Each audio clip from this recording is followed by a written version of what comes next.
Don't waste my time. The words ricocheted across the auditorium like a gavel slammed too hard.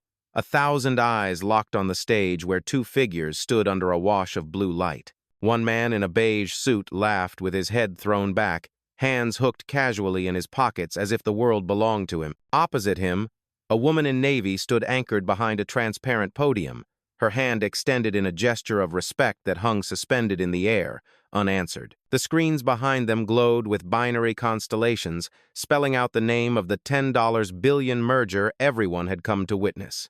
Sterling Innovations, Q Technologies, a union that promised to reshape global AI. Instead, the first act of the summit was humiliation. Gasps rippled through the audience like wind through a forest. Some covered their mouths, others raised their phones. A few even clapped, eager to bask in the arrogance of the man who had just laughed at her. She did not flinch, her silhouette carved clean lines against the giant LED screen. She did not pull her hand back. She did not drop her gaze. In that stillness, tension mounted, a silence so sharp it could cut. Behind the podium, her mind was calm. She had seen this before. At 27, when an investor dismissed her in a hotel lobby because she didn't look like a founder. At 34, when a boardroom snickered at her plain suit before she outbid them all. And now here again, at 42, on the biggest stage of her career, reduced by a man who thought her presence was charity. But she had come prepared. The camera zoomed closer, projecting her face onto screens that hung above the crowd. Every crease of composure, every ounce of restraint, magnified for all to see. In the second row, a young journalist whispered into her live stream mic, "Did you see that? He just refused her handshake." The red dot of her phone's camera glowed like an ember, catching everything. In the fifth row, an employee of Sterling Innovations shook her head quietly, pressing her lips thin. The auditorium shifted. What began as applause was now a murmur, restless, uneasy. This was no longer just a business deal. It was a test of dignity in public view, and she stood her ground. Before we continue, where are you watching from? Drop your city or country in the comments below, and if you believe in dignity and justice, hit like and subscribe. These stories spark change, and we're glad you're here. Now back to her. The man on stage leaned closer to the mic, savoring his dominance. "This summit," he smirked, "is for real leaders." His laughter was thick, theatrical, rolling into the crowd like smoke. But the woman never blinked. Her hand, still extended, lowered slowly, not in defeat but in precision. The motion was deliberate, like drawing back an arrow. The room thought they were watching a snub. In reality, they were watching the fuse light. The auditorium hadn't always felt this tense. Just 20 minutes earlier, the summit buzzed like any tech carnival. Polished booths, glowing screens, venture capitalists trading handshakes like poker chips. Everyone had gathered for one reason, a historic $10 billion merger that promised to fuse two empires. Sterling Innovations, an old guard titan in hardware. Q Technologies, the rising force in AI. From the beginning, nobody doubted who they thought carried the real weight. Sterling's CEO arrived with an entourage of analysts and PR staff, walking like a man rehearsing his own victory lap. He slapped backs, flashed grins, every movement staged for cameras. She entered differently, alone. No assistants, no advisors trailing her steps. Just her, the woman the press labeled the quiet disruptor. She carried a small folder, nothing flashy, and a composure that unsettled those who noticed. Because composure at that level never walks in without reason. But most didn't see her that way. They saw a newcomer, an outsider in a hall lined with old money and long pedigrees.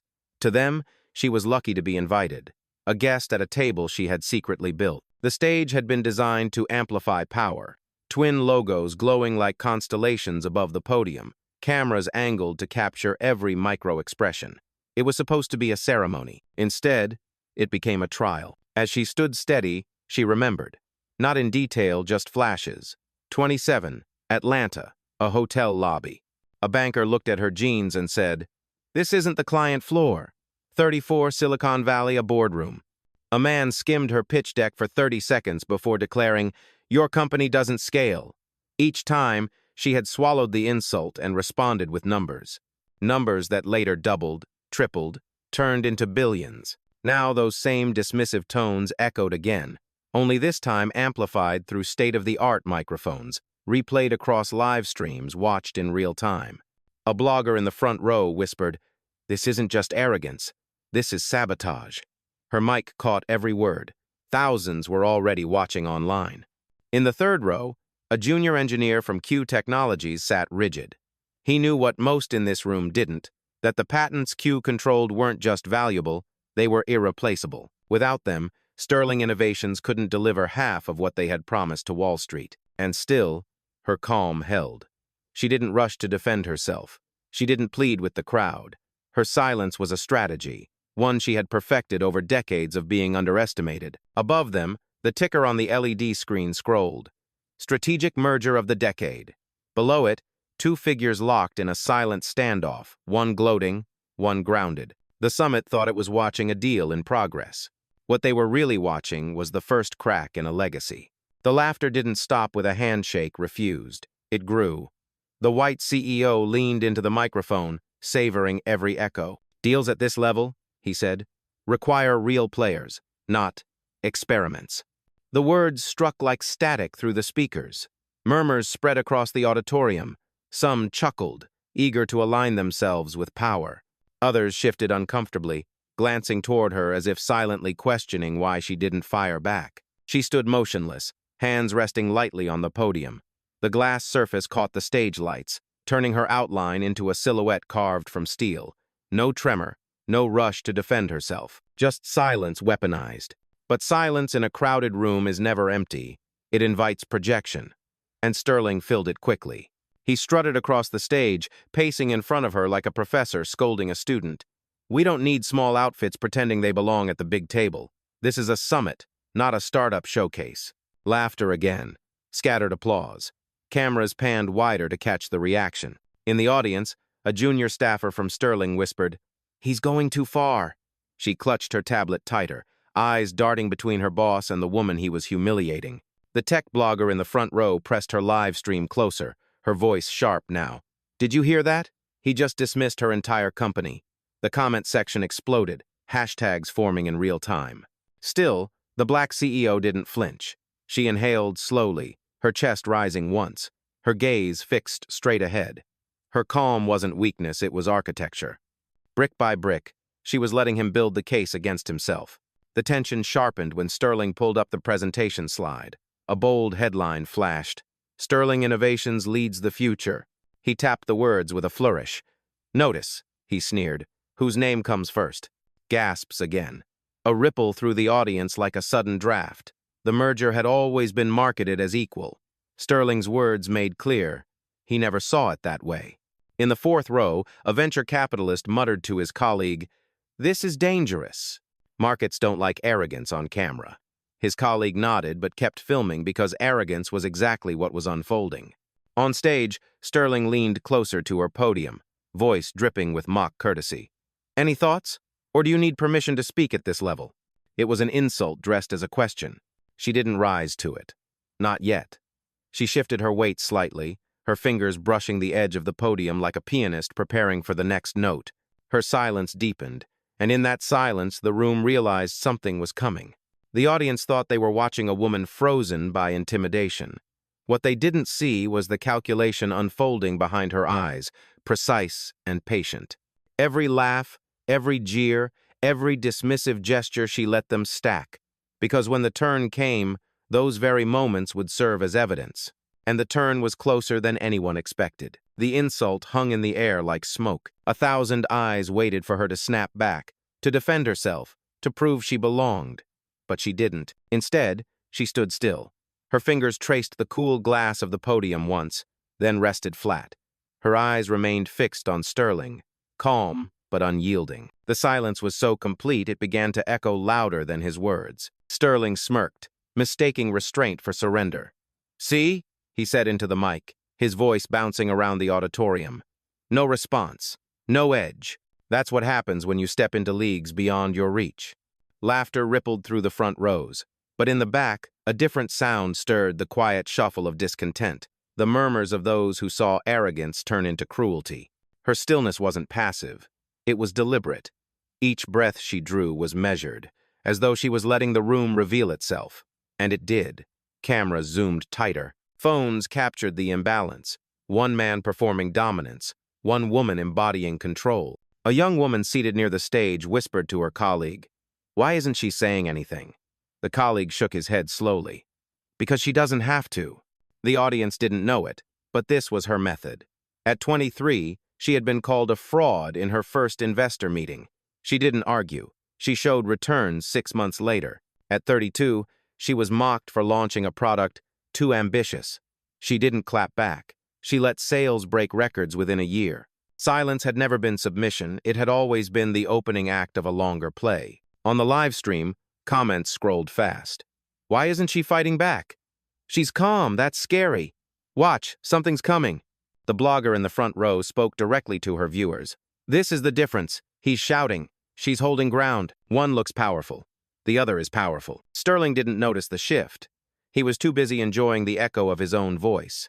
He leaned closer, lowering his tone as though confiding in the audience. "This is why mergers fail. Some companies don't know when to stay in their lane." But his whisper wasn't private. It traveled through every mic, every live stream, every camera feed.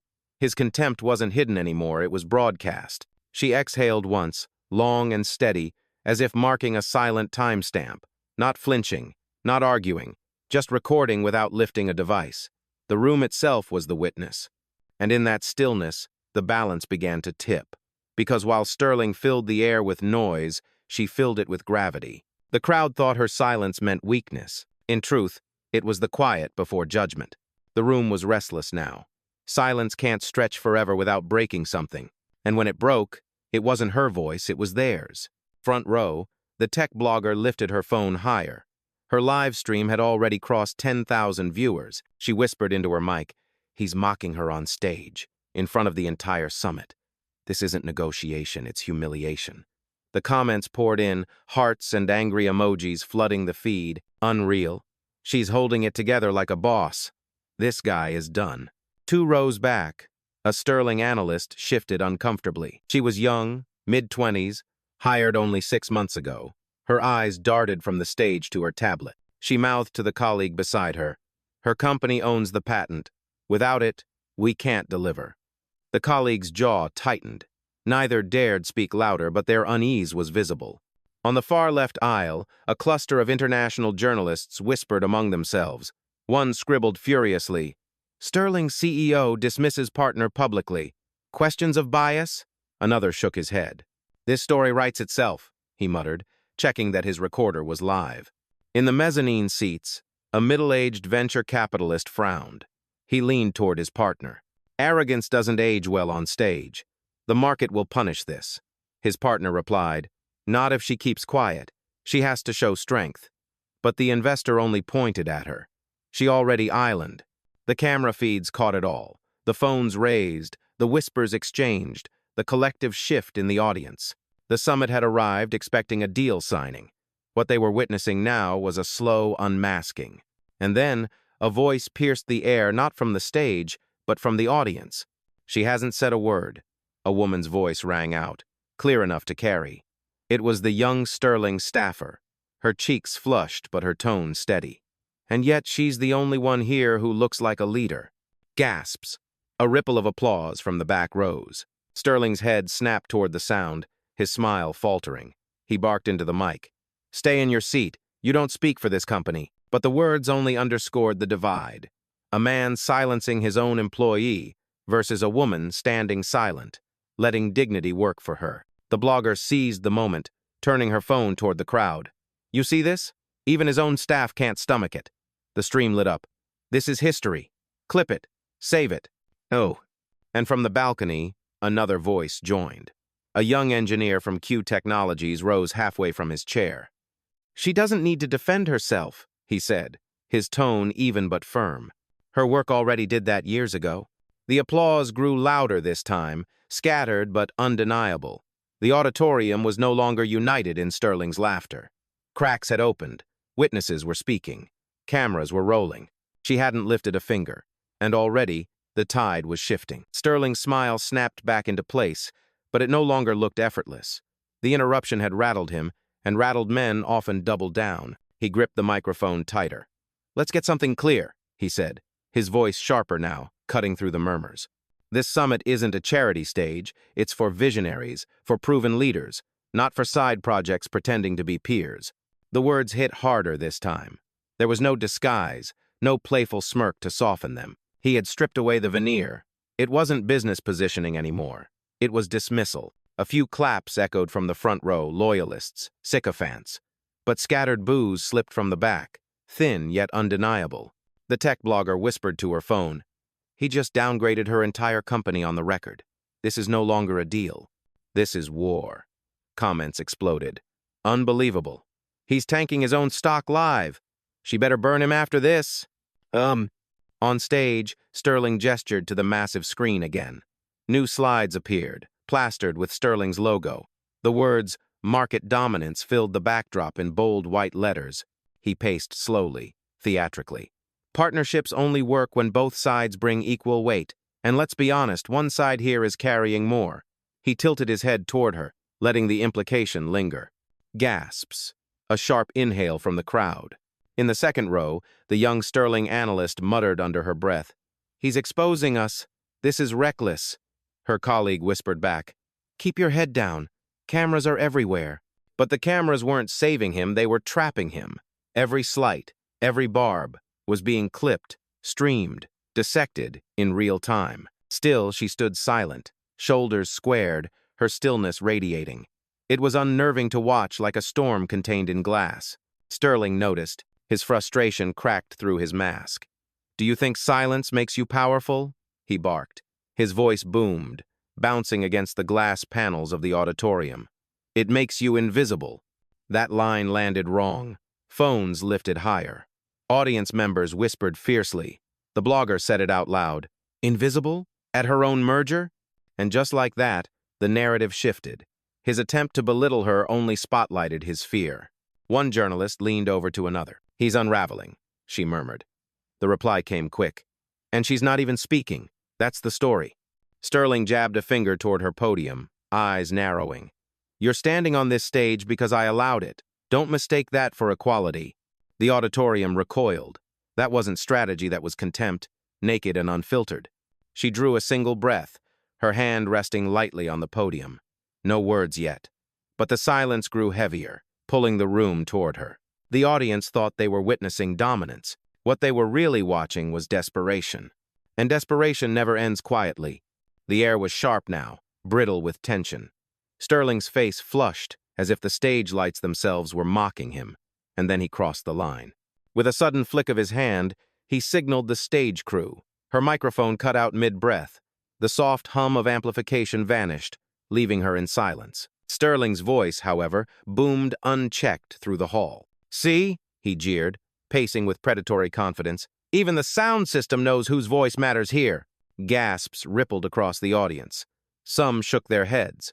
Others raised their phones higher, capturing the blatant sabotage in crisp digital proof.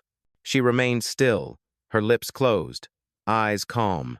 No flinch, no protest, only the weight of composure. Sterling wasn't finished. He leaned over her podium, tapping his knuckles against the glass as though knocking on a door. "This isn't your arena. You don't belong here. And if anyone doubts that, look. She can't even speak without me granting her the stage." The cruelty of it was naked now. No subtext, no veiled jabs, just humiliation served raw. In the mezzanine, a reporter muttered into her recorder. "He's silencing her literally. This will explode online." The blogger's live stream lit up with fury. "Cutting her mic? This is harassment, not business. Watch her. She's not shaken. Something's coming." On the stage, Sterling straightened, grinning as though he had won. "Partnership requires balance," he declared. "And balance requires knowing who leads and who follows." He gestured to her, silent, spotlighted, but unmoved. This is the reality of power. But even as his words filled the hall, the reality looked different. Because silence didn't weaken her, it magnified her. The cameras zoomed closer, catching the steadiness of her gaze, the unshaken line of her posture. Viewers saw not a woman erased, but a leader absorbing insult with a patience that felt dangerous. In the fifth row, the young engineer from Q Technologies whispered fiercely, "This isn't just arrogance, it's sabotage." His voice trembled, not from fear but from anticipation. And then Sterling delivered the final blow to his own reputation. He reached across her podium, yanked the branded folder from her hands, and held it up like contraband. This is nothing. Empty papers. Promises that don't belong in billion-dollar rooms. With a dramatic sweep, he tossed the folder onto the stage floor. Pages scattered like feathers under the hot lights. The auditorium erupted. Gasps, shouts, a chorus of phones clicking to capture every page drifting down like evidence. She didn't move. Not to retrieve the papers. Not to argue. She simply turned her head toward the audience, eyes steady, as though to say, "Witness this." And they did. Every lens, every whisper, every gasp, it all crystallized into one undeniable truth. Sterling hadn't just insulted her. He had revealed himself. The stage floor was littered with scattered pages, each one a silent witness to arrogance. Sterling basked in the sound of his own voice, but the room had already begun to turn. Every phone raised high, every eye shifting from him to her. She bent slightly, not to pick up the papers, but to retrieve her phone. The gesture was unhurried, deliberate, like a queen reclaiming a scepter. She lifted it to her ear, her voice steady though the mic above her remained dead. "Initiate protocol," she said softly. From the wings of the stage, her chief of staff, sharp suit, calm face nodded once and slipped into the shadows. In corporate headquarters, 2 time zones away, servers spun alive. Notifications pinged across board members' devices. Internal compliance teams received encrypted alerts. Sterling smirked, misreading the moment. "Calling for backup?" he scoffed. "In this room, your voice doesn't carry." But he was wrong. Her voice wasn't meant for this room. It was meant for every room that truly mattered. Within seconds, her assistant's reply came through her earpiece, clear and controlled. "Ma'am, the boardroom is live. Every executive is watching. The incident is recorded, time-stamped, archived." She nodded once. Calm. Certain. Meanwhile, in the audience, the young Sterling analyst widened her eyes. Her tablet buzzed with an alert she wasn't supposed to see. Merger review suspended. Compliance review initiated. Her breath caught. She whispered, "Oh my God, she's flipping the entire system against him." The blogger leaned closer into her stream. "You're watching this unfold live. She just called something in. Look at his face, he doesn't even realize yet." Comments blazed. "Protocol? What's happening? This is bigger than a stage fight. She's about to end him." Sterling leaned in again, trying to dominate. "No call is going to save you," he sneered. "This is my summit, my stage, my deal." But her silence was no longer passive. It was charged. She set her phone down gently on the podium, letting the lines stay open. A faint green light blinked, recording, transmitting. And then she spoke, her voice carrying even without the mic, sharp enough that rows near the front heard clearly. "You believe the room belongs to you. I built the reason this room exists." The words, low yet precise, carried further than Sterling's shouting ever had. Gasps again. The audience leaned in. Her assistant's voice came through the earpiece once more. Phase 1 complete. Market partners notified. Media alert prepared. "Do you want to proceed?" She closed her eyes briefly, then opened them, gaze steady on Sterling. Proceed. The counterstrike had begun, and though Sterling still laughed on stage, the first cracks in his empire were already spreading, visible only to those watching the notifications cascade across their screens. The room buzzed with whispers, a current too loud to ignore.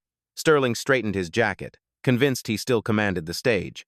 "Ladies and gentlemen," he boomed, "what you're witnessing is an amateur fumbling at the highest level of play." He gestured toward her like she was nothing more than a prop. But then she moved. Not rushed, not flustered. A single step forward, heels pressing firm against the stage.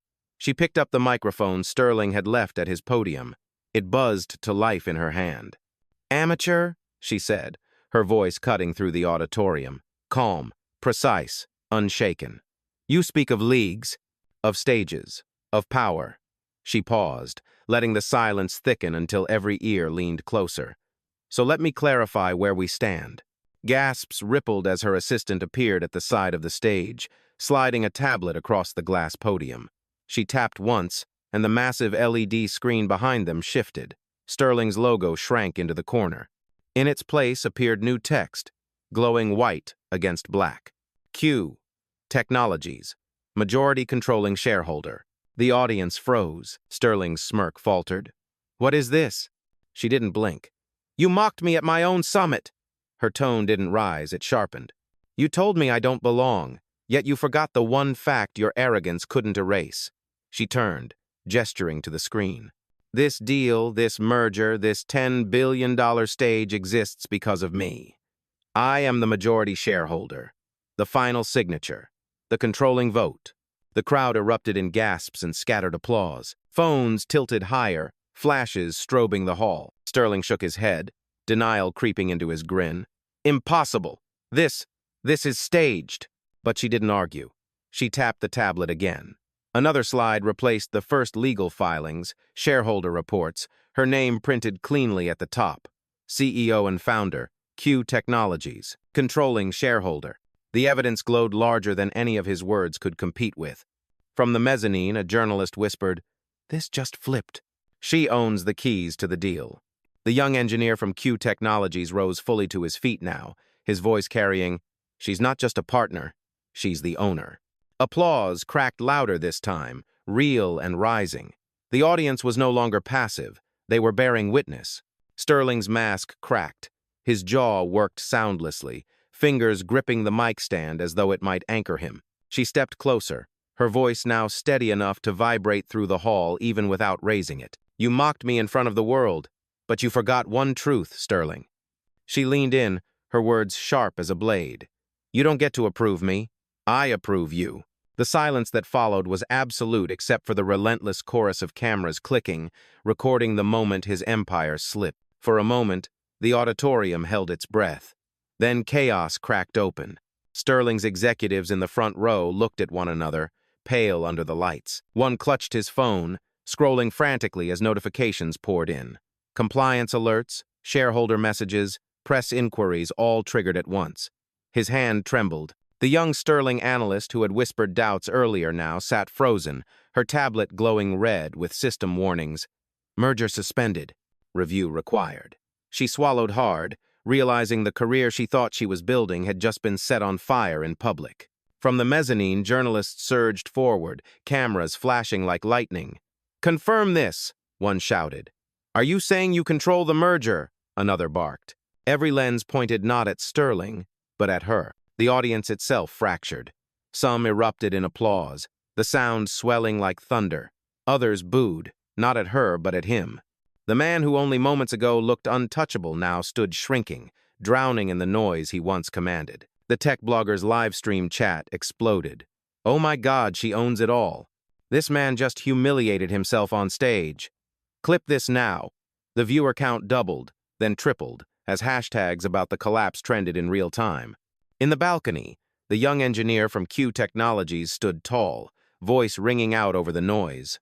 "I told you her work already proved everything."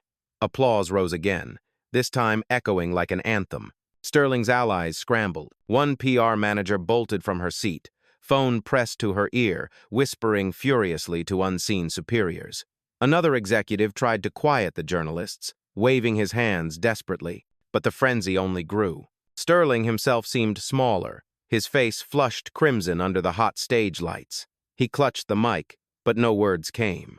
His own silence was nothing like hers. It was empty, frantic, hollow. She, by contrast, stood motionless, her posture steady as marble. The contrast was stark, one unraveling, one immovable. Cameras caught it all. The junior Sterling staffer who had dared speak earlier now covered her face with her hands. Beside her, a senior VP muttered, "We're finished." His voice carried just enough for the nearest rows to hear. The weight of realization crashed across the auditorium. This wasn't just a disagreement, it was a reckoning. Guests who had cheered Sterling minutes earlier now turned away, embarrassed to have laughed at cruelty. Some whispered apologies under their breath. Others raised their phones higher, desperate to prove they had sided with dignity, not arrogance. And still she didn't gloat. She didn't smile. She simply let the silence do the work, her presence radiating calm authority while the walls of his empire buckled. In the midst of it all, one truth was undeniable. The stage no longer belonged to him. It belonged to her. The clamor of voices, cameras, and shouts rose to a storm. But her hand lifted once, palm open, and the noise dimmed as though the room itself obeyed. She set the tablet squarely on the podium, tapped twice, and her voice measured, unshaken, filled the hall. "This merger is cancelled." The words landed like a gavel-striking stone. Final, irrevocable. Gasps exploded, followed by a stunned hush. Even the air felt different, thinner, as if the deal itself had been sucked out of existence. Sterling staggered forward, mic trembling in his hand. You can't." But she cut him off without raising her tone. "I can, and I just did." Behind her, the LED screen shifted again. A live feed of Q Technologies' official account lit up. Public statement: strategic merger terminated. Effective immediately. Phones buzzed across the audience. Notifications chimed in unison, a chorus of confirmation. The young Sterling analyst stared at her screen, tears welling as the words scrolled. "It's real," she whispered. "It's over." Sterling's face drained of color. He turned desperately to his own executives, but they avoided his eyes, their loyalty collapsing under the weight of inevitability. She wasn't finished. Her assistant's voice came through the earpiece, steady as ever. "Phase 2 authorization ready. Do you want me to execute?" She nodded once. "Execute." Within seconds, the system pulsed. Sterling's credentials, his access to merger documents, negotiation portals, internal data flickered red. Locked. A message appeared across the giant screen, visible to every witness in the room. "Access revoked. Sterling CO." The blogger nearly shouted into her stream. "You're watching it happen. He's being cut out in real time. This is insane." Comments flooded in. "Justice. She just ended him." Power without yelling. Respect. Sterling stumbled, gripping the podium he no longer controlled. His voice cracked. You can't erase me." Her gaze fixed on him, steady as stone. "I didn't erase you. You erased yourself. I just closed the file." Applause roared, no longer scattered but unified, sweeping through the auditorium like a wave. Guests stood to their feet, some chanting her name, others raising phones to immortalize the moment. In that instant, the stage was no longer a battlefield. It was a courtroom, and she had delivered the sentence. The roar of applause swelled, but she didn't smile, didn't bow. She let the noise pass over her like wind across stone. Sterling stood small beside her, eyes wide, face hollow. For years, he had walked into rooms believing respect was his birthright. Tonight, the world had watched that illusion shatter. She stepped forward, into the full blaze of the spotlight. The auditorium quieted, as if sensing the final word was near. Her voice carried, low but resonant. "Power isn't proven by who shouts the loudest. It's proven by who still stands when the shouting stops." The words cut clean through the silence. Cameras zoomed in, phones tilted higher. She paused, scanning the audience not to seek approval, but to leave them with something they couldn't forget. Respect is not optional. It is the foundation of every deal, every partnership, every room we build. Without it, she let the sentence hang, letting the weight of unfinished words press down. There is no deal. The room erupted again, applause, cheers, voices chanting her name. The sound was no longer chaotic but united, a release of tension carried too long. Sterling tried one last time, his voice cracking. "You'll regret this." She turned her head toward him, eyes steady. "No, you'll remember this." "I." The LED screen shifted once more, displaying a single line above their heads. "Merger terminated. Authorized by Q Technologies, CO." The image was immortal now, clipped into 1,000 live streams, etched into headlines already being written. A man stripped of arrogance, a woman who had turned silence into power. She placed the microphone gently on the podium, not dropped in anger, not slammed for effect, just placed, like the final piece of evidence in a trial. Then she stepped away, unhurried, unbothered, walking through the scattered papers Sterling had thrown. Each one crunched beneath her heels like a verdict. The blogger's live stream voice cracked with awe. "You just saw it. She didn't just cancel a deal. She redefined the meaning of the stage itself." Journalists shouted questions, cameras flashed, but she didn't turn back. She had said all she needed to. At the edge of the stage, she stopped once more, casting a glance over the crowd. "I don't need to record this moment," she said quietly, but every microphone caught it. "I am the result of it." And with that, she walked off stage, leaving Sterling drowning in silence that no microphone could amplify. The verdict was final, the message undeniable.